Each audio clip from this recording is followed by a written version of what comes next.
the school district out here. So we'll have lots of involvement with the tenants, and then on their event will go through with the tenants, different job vendors that will be out there, and as well as we just had our Mojave Transportation, the fly-in, which happened on Friday. Unfortunately, I wasn't able to attend, but I heard it was a great success and people had a lot of fun. Is there any other questions? No? Thanks, Lynn.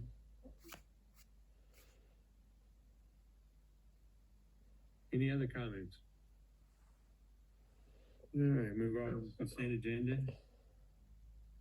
Staff recommends approval of all items in one motion. We have A, minutes of the regular board meeting 7th, check register October 15th, and resolution to declare a certain property surplus. Make a motion to approve consent agenda items A, B, and C. Second. All those in favor? Aye. All those opposed? Votes unanimous. Action items. Radar pay schedule agreement.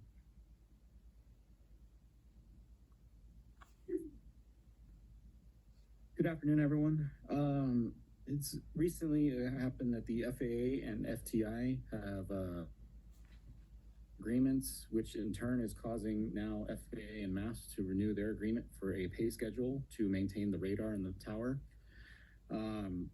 Unfortunately, we didn't receive this information until after August 5th and after our initial budget, so we'd like to add it to our mid-year. What we'd like approved today is the board to approve the CEO to execute the agreement with the FAA and the disbursement of the amount of $137,176.37 to the FAA to maintain that connection. 2 years? For 2 years. So Jason, it's like a subscription basically, or is it treated like a subscription? It's very much like a subscription, like an internet connection, but it's with the federal government. Okay. So would we expect after this? They initially wanted us to sign an agreement for 5 years, but because we didn't have it in the budget, we asked for them if we could just renew for the 2 years, and then we can reevaluate it, and so we could properly budget for it. So we'll put it on the calendar and make sure we evaluate it in 18 months when we go to do the budget in a couple of years, because that's we'll do it to 5 years at a time. We get the 5-year price. Yeah. I don't think they give us a discount. So speaking of the prices, is basically about the same as what we were paying previously over the years? It's a little more. The reason they had to renew the agreement is because AT&T is abandoning all their copper, and we had to move to fiber, so they're kind of passing the costs along to us. So it's a little bit more. And the other note to this is they want all this money up front, so Of course. Yeah. that's what's making it difficult. So this money basically would come out of our reserve. Yeah, so what our intentions are is we usually do the mid-year budget revision. So once we sign the agreement, because our agreement right now expires in December. So our anticipation is once we sign this, we have 120 days. I believe it's 120 days to pay them.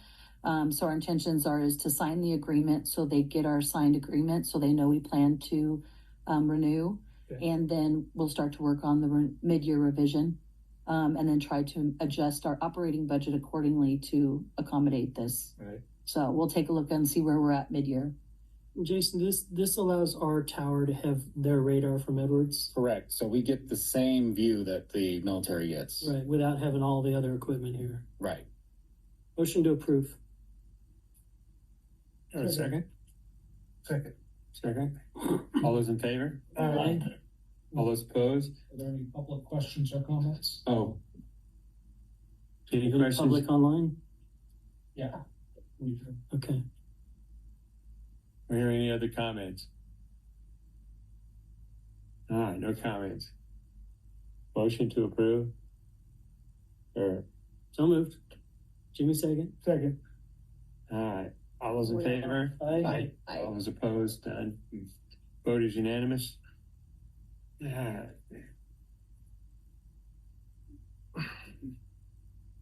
reports, Director of Operations.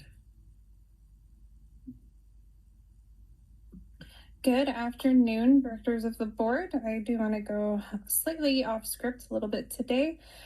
We had a visit from the FAA Airport District Office in Van Nuys, and they came to not only discuss our airport capital improvement plan that we work on every single year to project projects that the airport will need federal funding for instance, runway rehabilitation, taxiway rehabilitation, some of those higher dollar projects, but they also came out just to see our airport. So Floyd very graciously chauffeured us as I just sat and talked to the FAA, as well as Mead and Hunt. So they actually got to come out and see what a great airport Mojave is and get a little bit better sense of what it is we do here and the scope and the size of the airport. One of them was very surprised at how big Mojave is. So it was very fun. The running joke was General Aviation Airport as we passed by, 777 and a 747 and a Sabreliner, and we're like, General Aviation.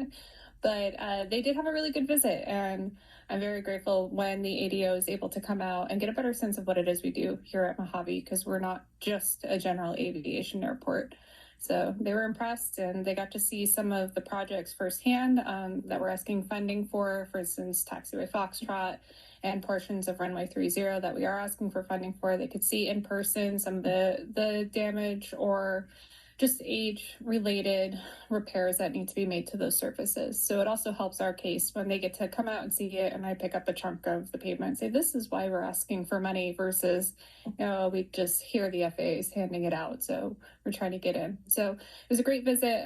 Like I said, we're always excited to have the FAA here to show off what we can accomplish with what little personnel and funding that we do receive. It's quite incredible what this airport can do. So it was great to be able to show that off. Good.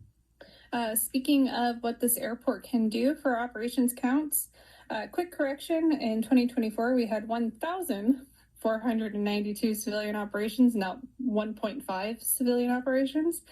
So I do want to make a correction on that typo there.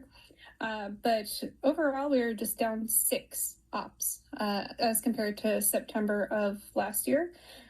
And if you look comparatively, we're about 200 over in 2023.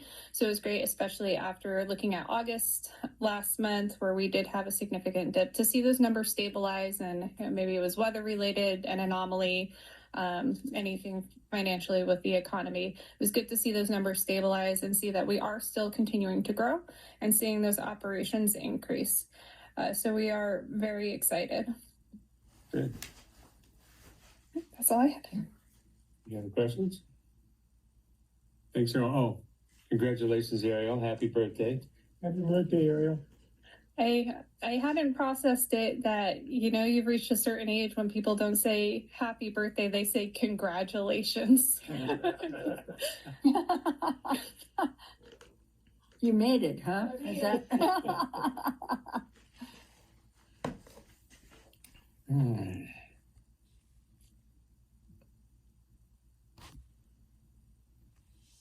Dr. Smith? Thank you. Good afternoon, board members. Quite a bit of information to share with you today, a few items for action. Attended the LA EDC, Economic Development Council, the 88 City Summit. One might ask why East Kern Mojave Airport's going down to LA for their economic summits. The Aerospace Valley does not recognize county lines. We're part of a global enterprise supporting aviation in Southern California, and we have to constantly be uttering that mantra publicly. And while there, we did meet a gentleman from the French American Chamber of Commerce who was looking for a home for Dassault. And we may be, so the opportunities exist for potential future business out there. And we're in communication with the French consulate through their Chamber of Commerce now to look at that as a potential future opportunity. We'll see where that comes, more to follow. Miss Kathy and the team playing crazy this past Saturday was awesome. Also done at the same time with Scaled Composites Family Day. So was out with Scaled Composites most of the day. I want to brag on some of our emergency support personnel and our airport ops personnel that were out there fully integrated with scale. And kids crawling all over the fire truck, kids crawling in and out of the ops vehicles that were there, and the great support done by all the various teammates out there to make that a successful event for a great mission partner out here with a wonderful legacy and history. But great job on playing crazy. Some discussion started with Stu Witt, reference an individual that is looking to do microgrid work here. I am not discouraged by this based on the fact that they have a slightly different model than most of the microgrid pitches we've gotten. So most of the microgrid pitches are, we'd like land for free, we'd like you to build the plant, and then we will sell you the power. These guys said, we'll lease the land, we build the plant, and if the power is competitive, you can buy it from us. So we're doing a market study for that, and Floyd and his team are pulling together some data so we can see if it's just viable to pursue any further or not. There are concerns and questions here. I mean, the Edison plant, will it accommodate the interface? Frankly, these guys are saying if they have to lay their own cabling to all the various major users, it's not cost effective. So they need to be able to tap into what's existing in here. But Floyd and his team are working that, and we'll have more to follow on that. We've had some discussions with California City. As a matter of fact, their city manager was here this morning for the FAA tour, just to tag along and watch. They're trying to get their airport viable again and reopen. I am not looking or recommending a business relationship with California City Airport. But if we can support them with some advice, some counsel, some direction, and I'm happy to help there as best I can. I'm not compelled to write them a check, but I don't mind putting some hours into it. So we'll see if we can help Cal City Airport become viable again. Edwards Air Force Base data center investments. The reason this is on this report is it's different. And I just wanted the board to have visibility of it, nothing for action here. So for the first time that I believe in history, Edwards is going to offer 7 parcels of land for public use by long-term lease. Wow. And their focus on the long-term lease is data centers. Originally, their focus was on power generation. They've gotten away from that. They now want data centers. They believe they can make a compelling argument for that because data centers can be noisy, can have, it's nice when they sit alone versus being integrated in a community. This would allow them to sit alone under a long-term lease. So it kind of looks like the model of what we're doing, although I don't see any competition as they're specifically looking at data centers. Again, just for visibility of the board. Talk about that for a minute. Sure. Why would they want data centers out there? I'm not entirely certain. I mean, if anybody has any information, if it's on base, there's an issue with access. Mm-hmm. Okay. And there's also a security portion of it too, that they're more secure on base. Right. They're doing it all across the United States. Oh, okay, that's good to know. I'm just wondering, is there a business model there that we need to look at? I mean, With AI coming on, they're building more and more of these data centers everywhere, and they're gigantic. They draw tons of power. So that might be something they're looking at too, back to the grid. Because Stu originally brought both of those to us. Mm-hmm. It takes a lot to cool them. Yeah. Because of what's in them. Right, I know, And then electronically they draw a lot of power. We have a lot of land, But they're We have a lot putting of them land in everywhere. areas that could be very. So I did one in Albuquerque at the airport, and airports are very attractive to have centers, lots of open space because of airport land use plans. And so it's also, they like travel hubs, but they do consume extreme amounts of energy and tons of water. So it'd be interesting to see where they're gonna get their water from. I know Edwards got an allotment from Antelope Valley adjudication, and maybe that allotment will cover a data center, but it'll be interesting to see when they do the study if it's feasible for them. Here, I think you're gonna, I mean, you obviously have to be in the industrial area because you have all your test sites out here. So, you know, I don't know, Well, you have the we've room got- on the airfield. We've got east of the runway. Yeah, So there is potential for Okay, business. I just, like I say, why are they asking or trying to attract it? Is there something that we should try and attract it to? Maybe we're a little more favorable for location, and when you just talked about a microgrid, well, there's a potential customer that could maybe use all the power. Right. And frankly, while I was back at the Gaylord Hotel for the airspace and cyberspace, the same company provides the microgrid to the Gaylord. And they are extremely pleased with the dividends they receive. They don't heat their property, the microgrid heats their property and provides them power about, round numbers, about 8 cents per kilowatt hour below prevailing rates. Mhm. So there are benefits there, if we can make the math work. I'm just putting a bug out there to say, hey, Right, and it does make sense. So for instance, if we go east of the runway, there are some limits in access to electrical power out there. If we brought a microgrid with it, suddenly that's totally resolved. and potentially access more customers up. I mean, a lot of things work, and I know Stu looked at it. Both of those items here years ago, and it was over on off of 422 on the west side. Anyway, Well, and we're gonna continue to Yeah, pursue okay. this with more to follow. Gathering of Eagles is coming up the 1st of November. This is an ask for the board. It doesn't have to be immediate, but it has to be fairly soon. They're looking for names of who would attend.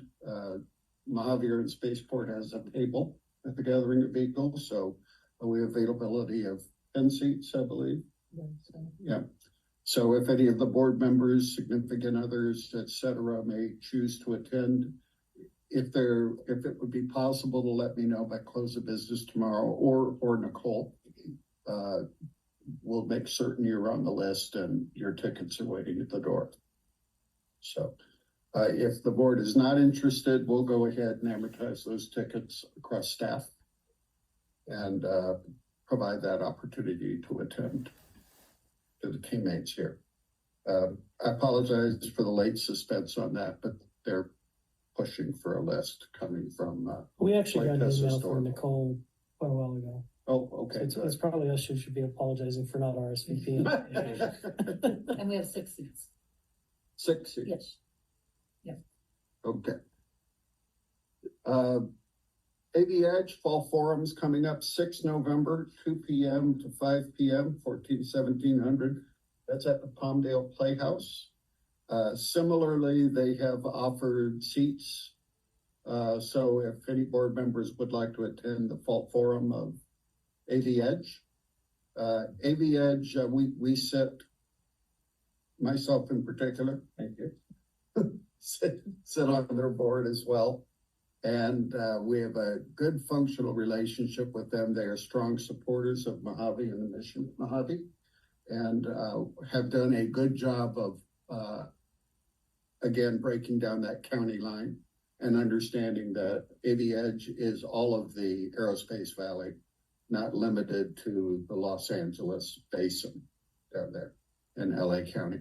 So they're expanding, and in doing that, by the way, they are working with Kern County to become an integral mission partner with Kern as a total entity to better integrate this whole aerospace concept out here. So again, seats available for that. Again, we just need to know if you choose to attend so we can have you on the list. And that's pretty much what we have. I will do one more walk on. I won't mention the corporate name because it's way, way too early. but out of airspace and cyberspace, a company that is developing new aircraft and competing actually for the next Navy fighter trainer, lead-in trainer, is looking at potentially 2 million square feet here. They sent an Advon team out, met with Ariel, Floyd, and I, and walked the terrain, and they were extremely, extremely interested in what Mojave might be able to do for them. Good, cool. So we'll see what happens there. Subject to your questions, board members. Where would that be, the two? So the parcel that they were frankly most lathered up about would be west of Straddle Launch, Ah, that large parcel yeah, there, yeah, north of Rickamini. sure. But, so that would be on taxiway B. Right, on taxiway Bravo, they need flight line access. And they fit right in with our grant assurances. They're an aerospace firm. Oh, yeah, yeah. Interesting, How big is the straddle launch hangar? I'm sorry. really big. I know it was large, but I mean, I don't have a dimension. Floyd, do you have a WAG? My memory serves me as just under 400,000 square feet, and they were looking for 1 million. $1 million? Yeah, they want a total opportunity of 2 million square feet. 40, 50 acres. Wow. And that's actually would be on the north side of Straddle Launch? It You would said- be, Right next door, wouldn't it? Oh, west side, did you say west side? West. Yeah, Okay, okay. My brain's thinking, okay, traffic pattern as far as vehicles, so. I somehow stuck it north of there and I said, that's kind of a. interesting. Mhm. so we'll see what happens there. Yeah. They're looking, of course, at multiple offers. Of course, They were very intrigued at what this region offers to them. Awesome. Any questions? No. Okay, we're good. Board committees? You don't have any committees going? Director comments on items not on the agenda. I have some. Plane Crazy was really neat. Cam Martin gave a great talk. It wasn't just about Chuck Yeager breaking a sound barrier. He went into detail about the aircraft, the Bell X-1, and why it needed to be designed and why they designed it the way they did. Wind tunnel testing just wasn't getting the job done for supersonic speeds. And they needed an actual test vehicle to do that. And his presentation was so precise and so clear. And the room was full, and it was really fun. He gave some funny stories about Chuck, and he could be very gruff, but he can be nice too.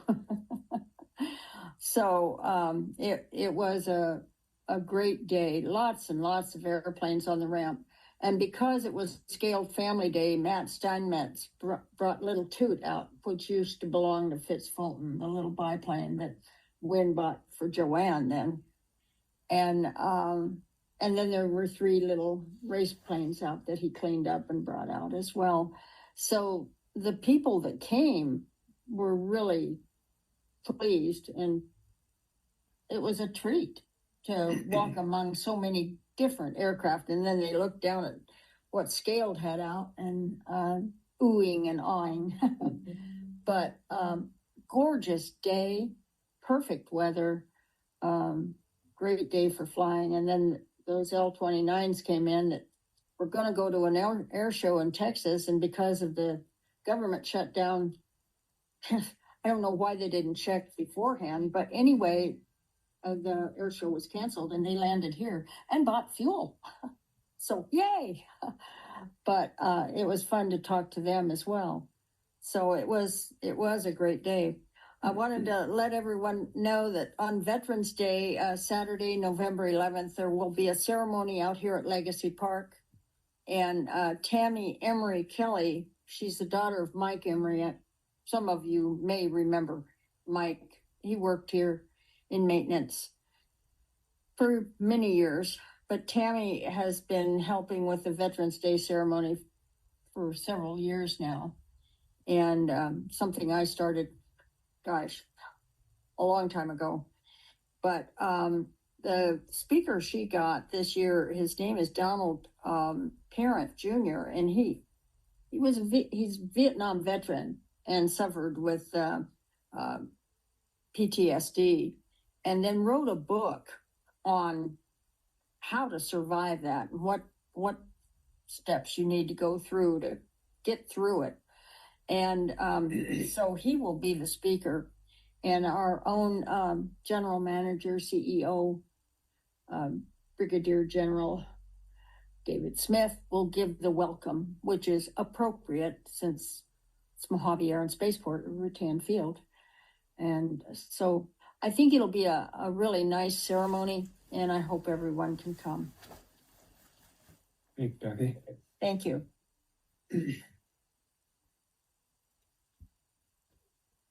All righty then. Now, if there are no more comments, the board, we go to closed session.